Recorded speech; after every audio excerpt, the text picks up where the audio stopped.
Oh punaise les gars, c'est officiel. Je suis un influenceur.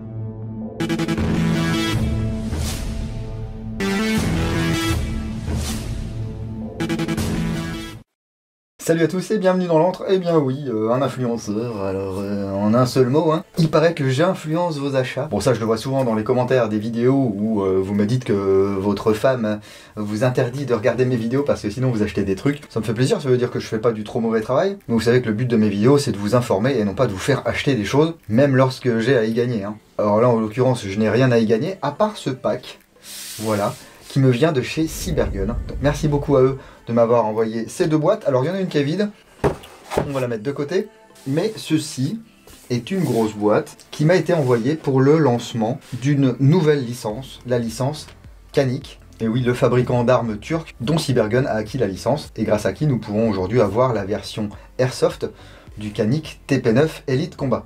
Alors oui, je dis Canik, effectivement, peut-être qu'en turc ça se prononce Janik, Yannick, mais je vais utiliser la prononciation française, le C et un A, ça fait K, donc pour moi ça sera Canik, désolé pour les puristes. Alors à quoi ça sert que je vous montre ce pack influenceur? Parce que globalement cette boîte là, vous allez pouvoir l'acquérir, il va y en avoir 120 exemplaires, avec 40 TP9 noirs, 40 TP9 beige et 40 TP9 en bigou. Ce seront les packs collector avec des répliques numérotées de 1 à 40 dans chaque pack et ça devrait pas tarder à être disponible aux alentours des 300 €. Ça va me permettre de vous montrer ce que vous allez avoir, ça va me permettre de vous montrer ce que moi j'ai eu en plus et puis ensuite on se focalisera sur la réplique. Alors ouvrons ça, il y a un rabat magnétique ici, voilà. Il y a des goodies. Je vais commencer par ôter ce qu'il n'y aura pas dans le pack collector, la casquette, voilà, fabriquée en Turquie. Et le holster Safariland, le holster officiel et véritable du Canik TP9. Je vous donne la référence si jamais voilà, vous la voulez. Modèle 6360, 6365. Oh, ça c'est vraiment super chouette, hein. Tout le reste de ce qu'il y a dans la boîte sera dans le pack collector. Et vous pourrez bien sûr acheter la réplique normale pour environ 200 €, toujours en version noire, beige et dual tone, c'est-à-dire noir et beige. Pour l'instant, on va mettre de côté ces accessoires influenceurs. Et là, on va déjà avoir un présentoir en plexiglas marqué de la marque. Un patch Canik, voilà, de toute beauté. Un patch Cybergun. Un certificat qui nous félicite d'être l'acquéreur d'un des premiers Canik TP9 Elite Combat. Résultat d'une collaboration entre Canik et Cybergun. Cette réplique unique issue de la première production fait partie d'une édition limitée collector, limitée à 40 pièces. Enjoy.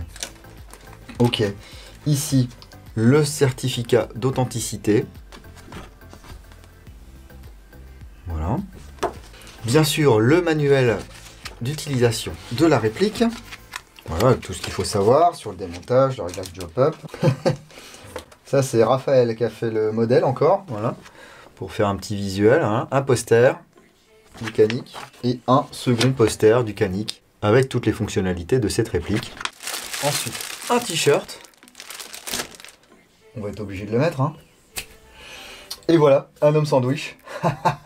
Qu'est-ce qu'on ferait pas, hein, pour de l'argent? Ah non, c'est pas d'argent. Non, franchement, il est classe. Il manque plus qu'un Canik en fait. Et bien déjà, j'ai la mallette ici. Voilà. Et dans cette mallette, eh bien, il y a enfin, sous vos yeux ébahis, la réplique du Canik, voilà, qui représente la première étape et la première réplique issue du partenariat entre Canik et Cybergun avec une fabrication de chez AW Custom. On va se retrouver en l'emplacement habituel pour présenter cette réplique, mais en attendant de tout bouger, je vous propose de vous laisser entre les mains expertes de Gaëtan qui a pu tester le vrai TP9 Elite Combat et qui va pouvoir nous en dire plus sur la vraie arme. A toi Gaëtan. Bonjour à tous Et Dingo, merci de m'inviter sur ta chaîne pour parler un peu de ce canic. Je suis heureux de vous accueillir à la salle d'armes, l'armurerie. Donc oui, moi j'avais fait cette vidéo sur le canic, le TP9, et j'avoue qu'au début, je ne savais pas trop quoi penser de la marque, parce que si on regarde, on voit que ce canic, en fait, dessus, il y a un canon Salient Arm. Quand on démonte la queue de détente, on regarde un petit peu, on voit que la détente, c'est, même si Canic dit que ceux qui l'ont développé, ça ressemble beaucoup à du Salient Arm, et pour la petite histoire, Salient Arm, un canon, ils font des pièces custom pour les pistolets. Et un canon c'est dans les 300 €, et quand on voit le prix de ce canic quand il est sorti, c'est vraiment, je me demande comment il gagnait de l'argent en fait, parce que l'arme était pas vendue très cher. Il y avait ce canon, on voit qu'il y avait la détente qui avait été travaillée, il y avait le Cerakote, et au final il y avait beaucoup d'options pour pas cher. Et finalement ce qu'il faut reconnaître, c'est que Canic a réussi à faire son trou, à faire sa marque et à trouver sa clientèle.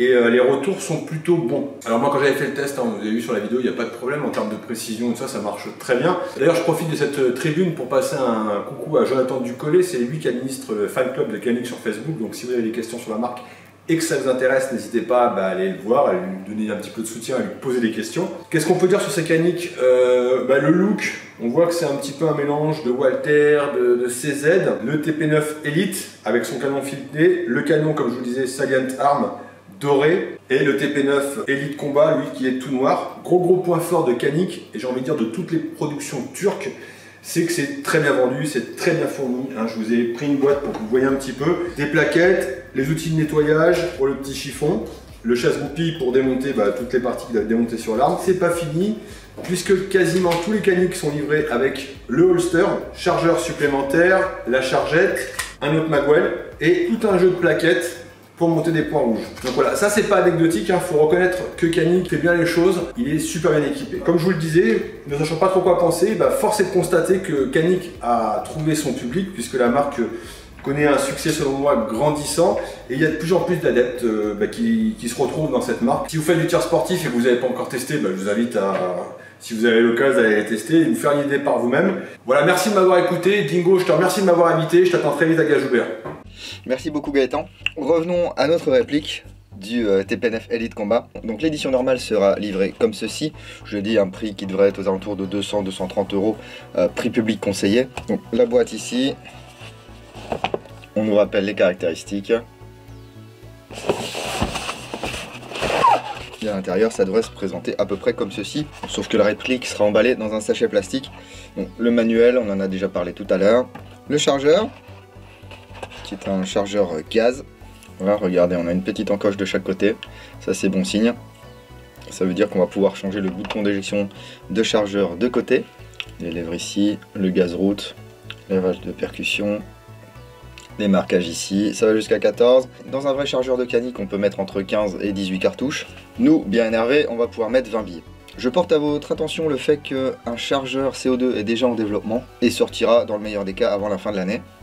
Ici c'est sympa, le talon de chargeur est marqué de la marque Canic.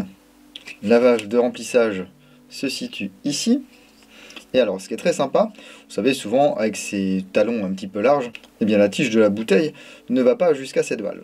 Là, ce qu'ils ont fait, regardez, c'est un petit truc sur ressort qui va venir justement appuyer sur la valve. C'est sympa, hein?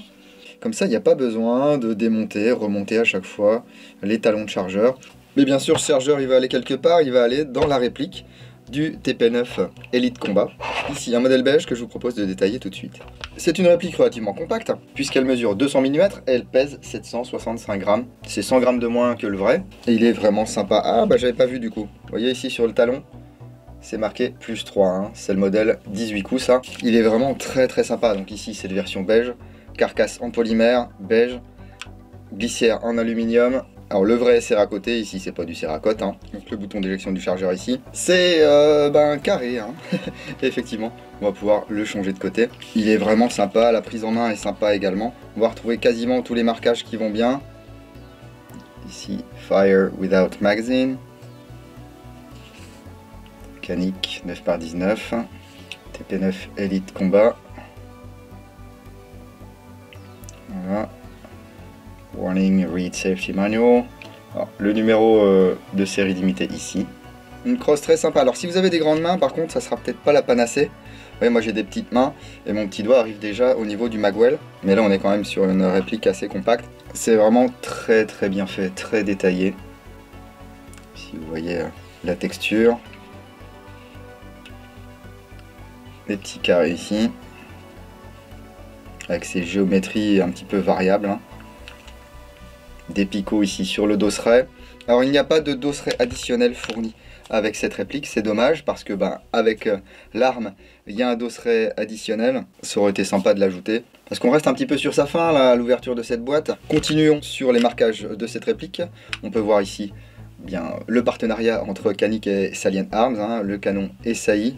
On en verra les détails un petit peu plus tard. Une protection de filetage ici, Moltay, qui nous permet d'arriver sur un filetage 14 mm anti-horaire, qui va me permettre ici par exemple d'exploiter mon chrony. Voilà. Ici bien sûr ça trahit la provenance de la réplique Made in Taiwan. La glissière est équipée de stries de préhension à l'avant et à l'arrière, sur une longueur assez conséquente. Ici on peut voir la forme effilée de la glissière. Le témoin de chambrage ici, qui est monté sur ressort. Le témoin d'armement là, par exemple là si je tire, pof, il s'efface. Si je réarme, il apparaît. Alors il n'y a pas de marteau, hein, c'est une arme à percuteur lancé. Et ici ça va être une réplique à percuteur poussé. On verra ça un petit peu plus tard. On peut voir également ici qu'il y a une plaque qui peut être enlevée pour mettre des extensions pour points rouges. Alors là aussi elles sont en cours de développement. J'espère qu'elles nous seront proposées très bientôt. Les organes de visée sont des organes de visée Salient Arms également. Ici on voit le petit logo. Voilà, avec un guidon équipé d'une fibre optique. La visée se fait de manière tout à fait intuitive. Ici on a des petits emplacements qui vont nous permettre de mettre les doigts si on a envie. L'arrêtoir de glissière est ambidextre. Voilà, ici et là. Il est fonctionnel, hein, quand on appuie le billet dans le chargeur, on se retrouve dans cette position.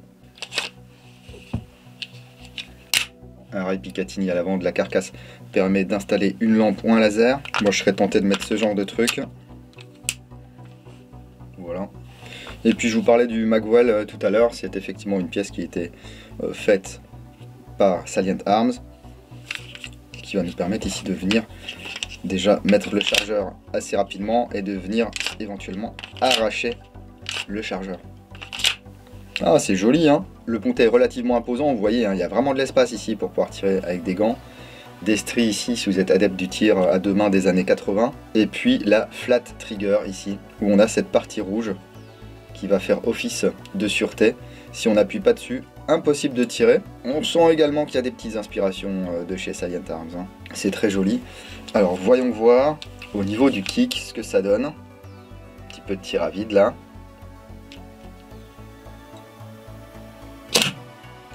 Oh, c'est sympa ça.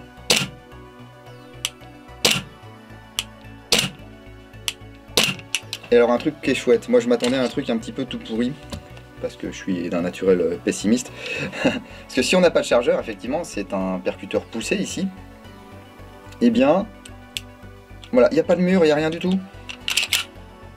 Je presse, bah, voilà, là j'ai percuté. Bon, on a quand même notre reset, mais là, bah, il se passe rien du tout. Par contre, quand j'ajoute le chargeur, là ça change tout. Parce qu'on vient presser ici, on arrive sur un mur. Effectivement, hein, parce qu'il faut appuyer hein, sur notre valve. Bim. Et là, on s'aperçoit qu'il y a un petit défaut sur ce genre de système. C'est que si vraiment on presse tout doucement,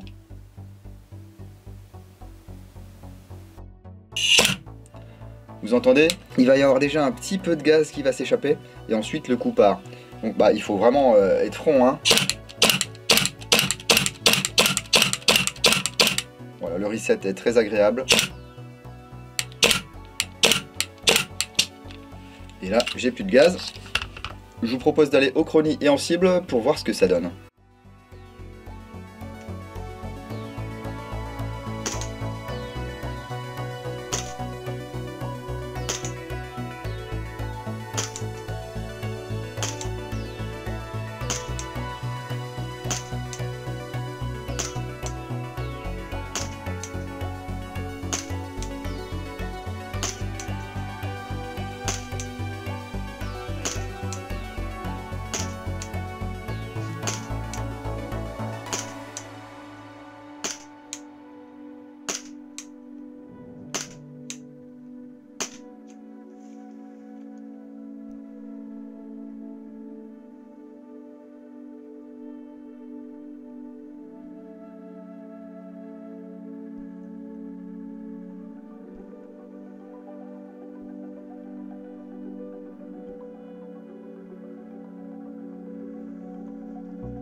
Bon bah voilà, c'est une production AWC, c'est magnifique, mais c'est pas terrible au niveau du hop-up.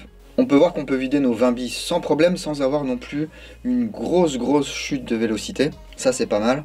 À 5 mètres, à 10 mètres, il n'y aura aucun souci pour toucher une cible. Par contre, à 25 mètres, c'est un petit peu plus compliqué. Je vais essayer de vous expliquer pourquoi. À mon avis, ça ne marche pas très bien. Mais ça fait maintenant plusieurs années que je teste des répliques de chez AW Custom. Et à chaque fois, le hop-up, c'est une faiblesse. C'est bien dommage sur une nouvelle sortie comme ça et sur une licence exclusive. Jetons un coup d'œil à ce qui se passe là-dedans. Pour démonter, ici de chaque côté, on a un petit loquet. On le baisse. Voilà. Regardez ici, la mécanique a pas grand chose à voir avec ce qu'on connaît déjà. Ici, on va venir pousser, voilà, sur la valve. On reset, on pousse, on reset, on pousse. Donc là, effectivement, si on pousse petit à petit, bon bah là, ça va vider tout le gaz qui reste dans mon chargeur. Hein. Vous voyez? Parce qu'on peut pousser progressivement. Ici le mécanisme qui va venir nous mettre le témoin d'armement en branle. La tige guide, le ressort récupérateur. Tout est solidaire. N'oubliez pas d'enlever le protège-filetage. Voilà. Là on peut sortir le canon. Donc on voit ici qu'il y a aussi des jolis marquages Savient Arms ici. Vous voyez, il est très joli. Hein, petit canon flûté comme ça. On sort le bloc hop-up, le canon interne, le nozzle ici. Alors c'est bien gras. Hein. Et alors une première chose voilà, qui me saute aux yeux, moi. Je connais ces canons, je connais ces joints. Ce sont des canons avec une fenêtre très étroite, avec un bourrelet très étroit. Et là, qu'est-ce qu'ils nous font? La patte d'appui, eh bien, elle ne vient pas appuyer du tout sur le bourrelet. Elle appuie sur les côtés. Et à ce niveau-là, moi je peux déjà vous dire eh bien, que ce sont les rebords de la fenêtre. Vous allez pouvoir pousser de manière très limitée, parce que vous allez tout de suite tomber sur du dur. Alors que si je pousse ici au milieu, et bien tout de suite, j'ai une action sur le bourrelet. Alors après, je suis pas ingénieur moi les gars, hein, donc j'y connais que dalle. AWC a certainement fait des tests très sérieux, parce que ça fait quand même des années et des années qu'ils nous proposent ce système. Hein. Et alors ce qui est fou, c'est que bien sûr, Cybergun a reçu un prototype, ils ont identifié le problème, ils l'ont dit à AW Custom, qui leur a répondu, bah oui mais là c'est comme ça, il faut qu'on mutualise les pièces. Donc sur ce premier batch, eh bien ça sera ce système de hop-up.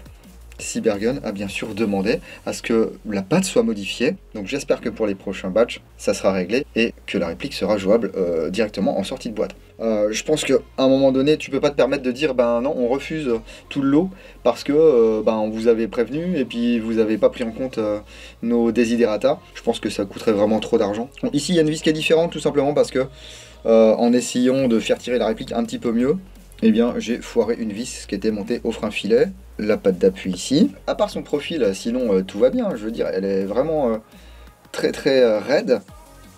Elle est en acier. Autre point amélioré, c'est cette course ici qu'on a. Vous voyez la petite rainure. On a une course vraiment limitée sur le réglage du hop-up. Mais de toute façon, ça change pas grand-chose parce que ici, eh ben, on sera limité.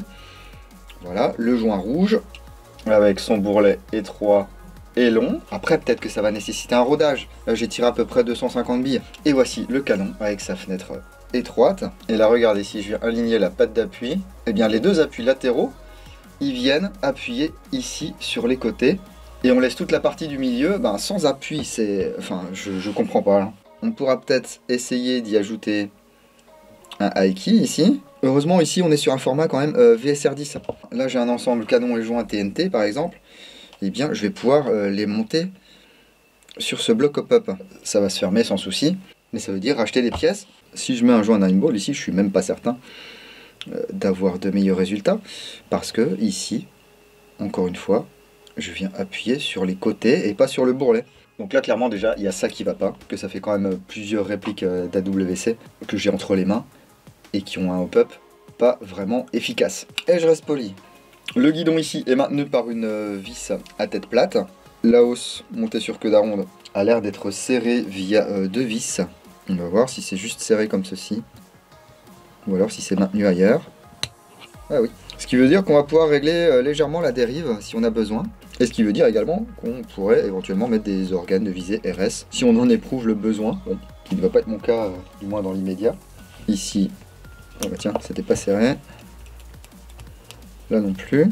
Est-ce que la plaque tient par... Oui, la plaque tient par les deux vis là, voilà. Et on pourra trouver plus tard, bien sûr, des adaptateurs pour pouvoir venir poser un point rouge là-dessus. Ici, 1, 2, 3 vis pour démonter le blowback housing. On a quand même une chouette réplique là. On va mettre le 9 ball juste pour aller tester. Du coup, on garde le même canon, hein, bien sûr. Je vais essayer de rajouter un high key à des copains d'Ava Airsoft. Ça a l'air de le faire là. Hop, on va le régler quand même au minimum.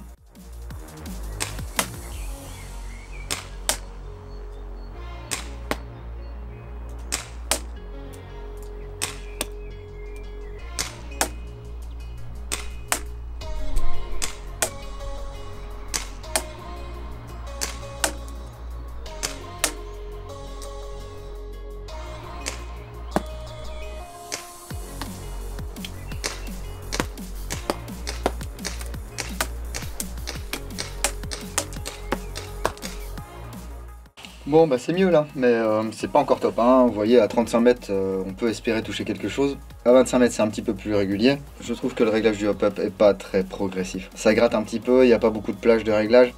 Donc on a vite fait d'être soit en dessous, soit au-dessus. C'est compliqué de trouver le bon réglage.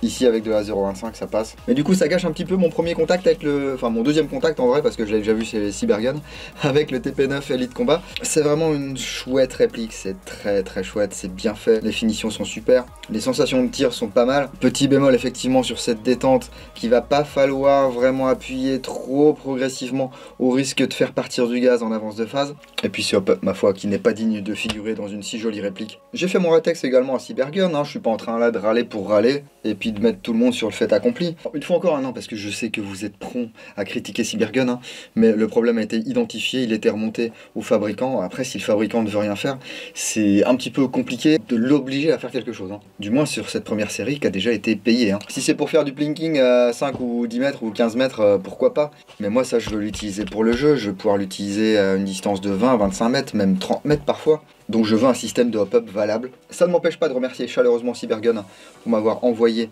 ce pack, que je puisse découvrir, tester et vous présenter cette réplique du Canik TP9 Elite Combat. Il y a un vrai partenariat là, ils sont partis de zéro.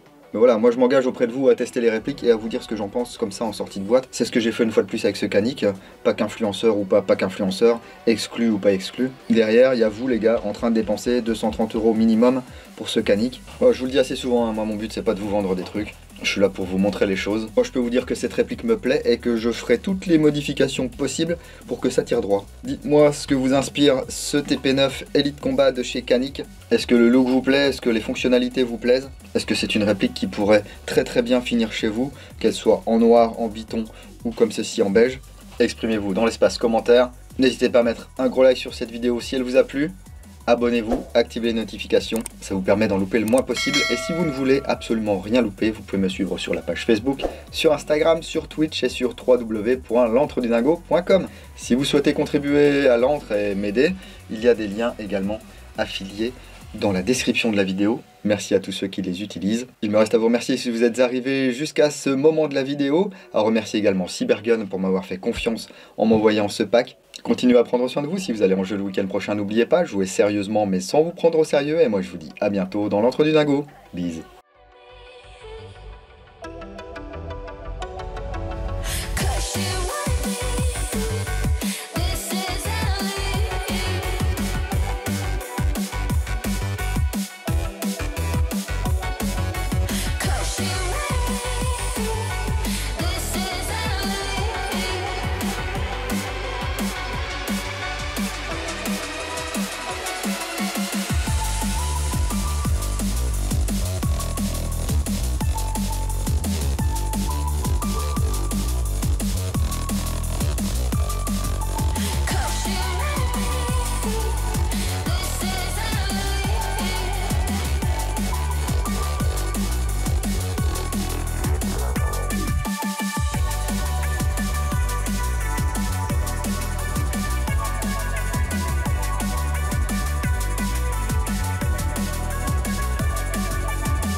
to me.